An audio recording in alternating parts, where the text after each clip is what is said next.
ਅੱਛਾ ਵੀ ਸਾਹਿਬ ਡੱਬੇ ਤੁਸੀਂ ਲਗਾ ਦਿੱਤੇ ਨੇ ਤੇ ਮੈਨੂੰ ਇਹ ਵੀ ਸਾਨੂੰ ਦੱਸੋ ਜ਼ਰਾ ਕਿ ਕੀ ਸੋਚ ਕੇ ਲਗਾਏ ਨੇ।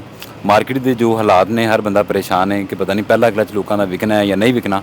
ਤੇ ਤੁਹਾਡੇ ਜ਼ਿਹਨ 'ਚ ਕੀ ਚੱਲ ਰਿਹਾ ਕਿ ਤੁਸੀਂ ਐਡੀ ਜਲਦੀ ਡੱਬੇ ਵੀ ਲਾਤੇ ਨੇ और ਇਹਦੇ ਬਾਰੇ ਸਾਡੇ ਨਾਜ਼ਰੀਨ ਦੱਸੋ। अच्छा, आपकी ऑडियंस जो है ना वो ज़्यादातर मैंने देखा है कमेंट्स के अंदर वो उर्दू को पसंद करती है। ठीक है, पंजाबी हमारी मादरी ज़ुबान है, बड़े अच्छे तरीके से मैं उसका जवाब दे सकता हूँ।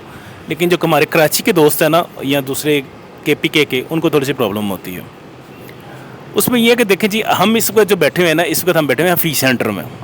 ठीक है, ये एक इसको कहा जाता है कि ये एशिया की सबसे बड़ी मार्केट है, जहाँ पर एक ही वक्त में एक ही जगह पर इतने ज़्यादा कंप्यूटर वाले, लैपटॉप वाले, टैब वाले, मोबाइल वाले बैठे हुए हैं। कराची की मार्केटें इससे बड़ी हैं, लेकिन वो एक जगह पर सारे लोग नहीं बैठे हुए, इस वजह से इसको एशिया की बड़ी मार्केट कहा जाता है।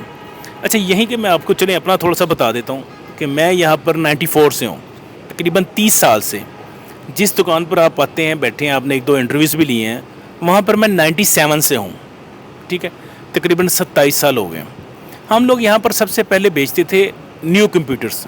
जो लोग कंप्यूटर से रिलेटेड हैं वो समझते होंगे कि मदरबोर्ड लिया, हार्ड डिस्क ली, फ्लॉपी ली, CD रोम लिया, उसको सैम्पल किया और बेचते थे।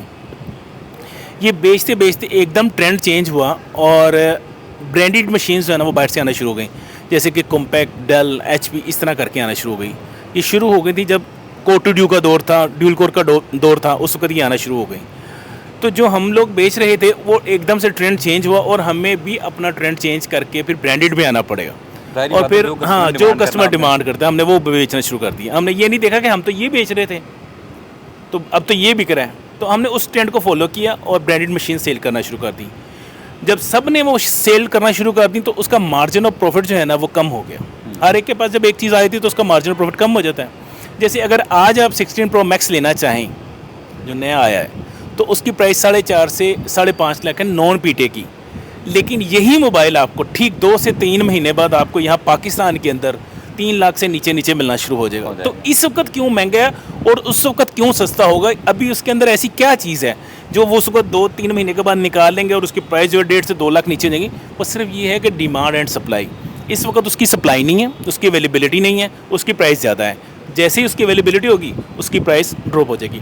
सबसे पहली चीज़ जो है ना वो चाहे कोई भी बिजनेसमैन है या बर्ड लवर है या वो बर्ड का शौकीन है या बिज़नेस करना चाहता है, ये चीज़ उसके जहन में होनी चाहिए कि हर काम के अंदर डिमांड एंड सप्लाई जो है ना वो मेन रोल है आपका।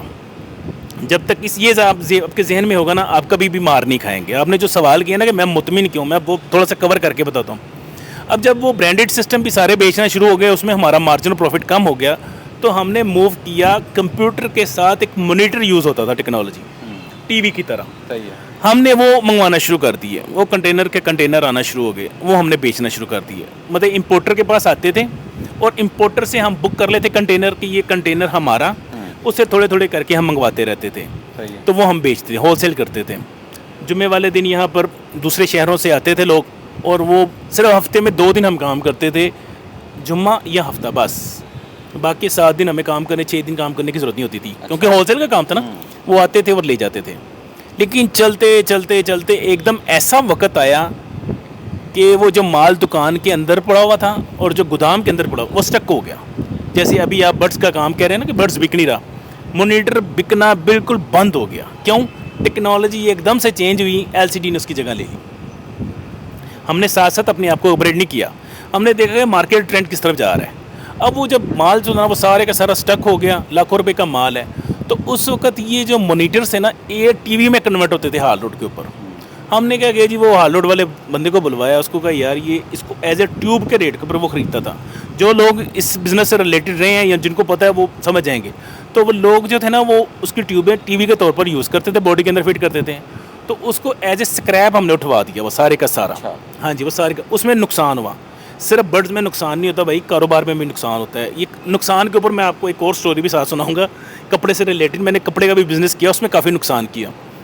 तो इसको सारे जो है ना उसको बेच के तो हम चले गए फिर LCD के ऊपर। हमने LCD बेचना शुरू कर दी। भी ये लोगों की डिमांड है ना, तो LCD बेचना शुरू कर, LCD बेचते रहे।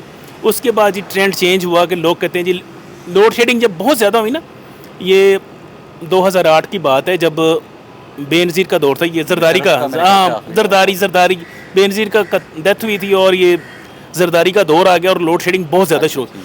उस वक्त जो है ना वो हर घंटा लाइट जाती थी आती थी। उस वक्त एकदम से कस्टमर जो है ना स्विच किया लैपटॉप के ऊपर कि यार बच्चों ने पढ़ना होता है, काम वालों ने काम करना होता है, यहाँ तो लाइट ही नहीं पूरी होती। तो हम LCD से फिर आहिस्ता आहिस्ता जो है ना वो स्विच करके लैपटॉप के ऊपर। अब 2008 से लेके अब 2024 है, अब अभी भी हम लैपटॉप्स में कर रहे हैं, लेकिन इसमें भी चेंजिंग आती है। सबसे पहले हम बेच रहे थे कोर 2, फिर आ गया Core i3, फिर Core i3 की जनरेशन्स आ गई। इसी तरह करते करते अब आप दुकान के ऊपर आएंगे तो आपको 10th जनरेशन तक मैंने रखे हुए हैं, ठीक है ना। उससे ऊपर फिर हम रिकमेंड कर देते हैं यार फलां जगह पे चले जाओ, क्योंकि हमने देखना होता है हमारे पास जो कस्टमर आता है ना वो एक बजट रेंज के साथ आता है कि यार लाख रुपए के अंदर अंदर या लाख रुपए तक हमें चीज़ चाहिए, तो उसको हम कवर कर लेते हैं। तो अगर हम इस ट्रेंड को ना फॉलो कर रहे होते तो इसका हम घर में होते कि जब मॉनिटर के ऊपर डाउनफॉल आया था तो उसको कबाड़िए को उठवा के ट्यूबों वालों को और हम दुकान का शटर नीचे फेंकते और घर चले जाते। ये है इस वक्त जो बर्ड वालों की पोजीशन है कि जी बर्ड नहीं बिक रहा, भी केज भी फॉर सेल हैं। बर्ड आपने देखा कल एक बंदे ने वीडियो भी लगाई जी, बर्ड उड़ा दिए हैं। हाँ जी वो 2-3 बर्ड होंगे बेचारे को, वो दाना नहीं अफोर्ड कर सकता होगा उसने, हालांकि वो अपनी तरफ से उसने नेकी की है, लेकिन वो जैसे ही उसने छोड़े होंगे ना हवा में तो कव्वे चील कव्वे इस तरह की चीज़ें ना उन्होंने फ़ौरन तो पहुँच लिया होगा उसको।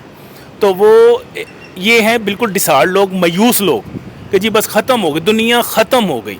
लेकिन ऐसा है नहीं। अब आप आते हैं जो आपने सवाल किया था वो नुकसान वाला जो है ना वो हम अगली वीडियो में कवर करेंगे, जो कपड़े के बिज़नेस में मैंने नुकसान किया। तो अब मुझे एक उम्मीद है कि भी ठीक है जी बर्ड जो है वो मिनिमम देखा, अगर मैंने इस वक्त जो है 75 kgs है मेरे पास, तो भाई वो दाना भी खाते हैं, कूलर भी चल रहा है, एग्जॉस्ट फैन भी चल रहा है, मैं भी वहाँ पर टाइम देता हूँ, बच्चे भी दाना पानी डालते हैं, तो ये एक्सपेंडिचर तो हमने हो रही है निकालने हैं ना। तो बर्ड की प्राइस इस वक्त चले जी बिल्कुल मरते मराते भी जो है ना बर्ड अल्बाइनो रेड आई लगा लें वो 1000 रुपये का बिक रहा है। अगर आप कहते हैं जी कर्मीनो भी मर गए जी तो वो 2000 का बिक रहा है। और अगर आप कहते हैं जी पेल फेलो भी इंतकाल कर गए तो वो भी 5000 रुपये का तो बिक ही रहा होगा ना। भाई मर गए बिल्कुल जी, अब तो ये कोई ले नहीं रहा, अब तो ये बढ़ गया, ये सब कुछ हो गया। हालांकि अगर आप दूसरी साइड पर देखें तो 1.5 लाख रुपए का डब का जोड़ा 2000 रुपये आ गया। रेड पाइड का मुझे ब्रोकर कहता था कि फीस भाई 5 जोड़े रेड पाइड के लगा लें, मेरे कहने के ऊपर लगा लें।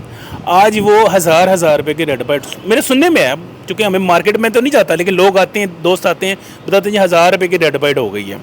तो कहने का मतलब है कि जी प्राइसेस सब की लो हो गई हैं। उसकी कुछ रीज़न्स हैं। उसकी एक तो रीज़न है कि नेगेटिविटी। अब आपकी वीडियो मतलब आप एक पॉजिटिव काम कर रहे हैं, आप कभी बाबा जी के पास जाते हैं, कभी मेरे पास आते हैं, हम लोगों को कोई अच्छा गाइड करने की कोशिश करते हैं, लेकिन आपकी वीडियोज़ के नीचे भी मैंने देखा कि लोग जो है नेगेटिव कमेंट्स करते हैं। ठीक है, शेख साहब वीडियो बनाते हैं उसके नीचे नेगेटिव कमेंट्स करते हैं। तो जब तक ये नेगेटिविटी ख़त्म नहीं ना होगी तब तक हम ग्रोथ नहीं कर सकते। तो उसका तरीका यही है कि आप थोड़ा सा मायूसी से निकलें, अल्लाह की रहमत से उम्मीद रखें और ये नियत कर लें कि चलें यार ये जितने का भी है मैंने रखा हुआ है, मैंने इसका ख़र्चा निकालना है, तो वो अपना ख़र्चा निकाल लेगा। यानी मिसाल के तौर पर 1000 रुपये का भी बर्ड बिकता है तो वो अपना दाना तो निकाल ही लेगा बेचारा। वो दाना नहीं निकालता, वो फिर भी हमारी जेब में कुछ डाल के सर आप रखें ना कि जी इस वक्त मार्केट डाउन है, ये अभी प्राइसेस जो है ना वो स्टेबल नहीं हो रही, तो बजाय इसके कि डिसार्ट होकर आप बर्ड भी बेच दें, केजेस भी बेच दें और बाद में फिर जब मार्केट थोड़ी सी स्टेबल हो और आप सोचें, मिसाल के तौर पर मैं आते हैं दोबारा उस तरफ। कुछ दोस्त थे जब हमने LCD के बाद हम मूव किए ना लैपटॉप की तरफ, तो कुछ दोस्त थे जो LCD ही बेच रहे थे। वो कहते हैं यार हमें कंप्यूटर के बारे में नहीं पता, हमें मॉनिटर का पता था, कंप्यूटर के साथ लगाते थे, डिस्प्ले आता था, हम बेच देते थे। वो जिससे हम परचेज़ करते थे वो बंदे की बात कर रहा हूँ। और उसके बाद जो है वो LCD का दौर है, वो LCD में चला गया। हमने कहा यार ये तुम क्या कर रहे हो, टेक्नोलॉजी चेंज हो गई है, लोग लैपटॉप ले रहे हैं, तुम LCD बेच रहे हो। उसने कहा मुझे वो आते नहीं, मैं कहाँ से सीखूंगा, यहाँ तो मैं बंदे रखूँ या मुझे वो काम आता हो। तो मुझे वो काम आता नहीं है, मैं ये आसान तरीका है कि तार लगाता हूँ, डिस्प्ले आता है, मैं LCD बेच देता हूँ। तो करते करते एक वक्त वो आया कि जब हमने देखा कि ये बंदा नाकामी की तरफ जा रहा है, वो जब सब ने छोड़ दिया ना तो हम फिर ये होता था कि कोई आता था ना कहीं, मतलब मिसाल के तौर बैंकों में कंप्यूटर लगे हुए हैं, ये सॉफ्टवेयर हाउसेज में कंप्यूटर लगे हुए हैं, ये जो गेमिंग PC बनते हैं ना वो लैपटॉप वो काम नहीं कर सकते, वो गेमिंग PC आपको अलहदा से एक चीज़ फील्ड है।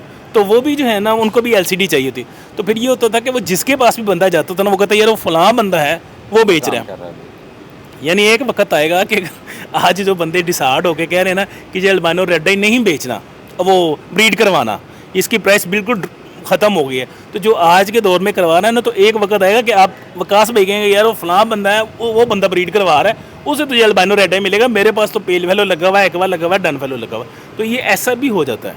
तो ये हुआ भी था ये 2019 में मैंने खुद 3,800 3,400 के हिसाब से अल्बाइनो रेड आई ख़रीदा। ऐसा ही है। अच्छा, वो प्राइस कहते हैं जी, मिसाल ये भी चलें, अब टॉपिक कवर कर लेते हैं जी, वो फ़लाँ बंदे की वजह से प्राइस ड्रॉप हो गई, फ़लाँ बंदे की वजह से प्राइस ड्रॉप हो गई, उसने जो फिजिबिलिटी बनाई, उसने जी वो फ़लाँ किया, तो हम डाल देते, किसी न किसी के ऊपर ये डाल देते हैं। मुझे ये जवाब दें विकास भाई कि 2019 में जो है ना, वो 3,400 वाली चीज़ जो है वो एकदम से 12-13 हज़ार के ऊपर कैसे चली गई? वो किसने, किसी एक बंदे के कहने से चली गई, किसी एक सोसाइटी के कहने से चली गई, किसी एक ग्रुप के कहने से चली गई कि 3,400 3,800 के दरमियान बिकने वाला अल्बाइनो रेड आई वो 12-13 हज़ार का हो गया। वो क्यों हो गया था? उसकी वजह ये थी कि भाई उसको उसकी डिमांड आई, सप्लाई कम थी, उसका लोगों को ब्रीड इस तरह नहीं करवानी आती जिस तरह आज आती है। सही है। उस वक्त मोर्टेलिटी बहुत ज़्यादा थी, अब वो मोर्टेलिटी नहीं है, लोगों ने ब्लड लाइन स्ट्रॉन्ग कर ली है। तो जब डिमांड आती है तो वो चीज़ दोबारा ऊपर चली जाती है। अगर आज क्रीमिनो का रेट नीचे है, आज अल्बाइनो का रेट नीचे है, तो ये कहीं नहीं लिखा हुआ कि ये सारी ज़िंदगी ऐसे ही रहेगा।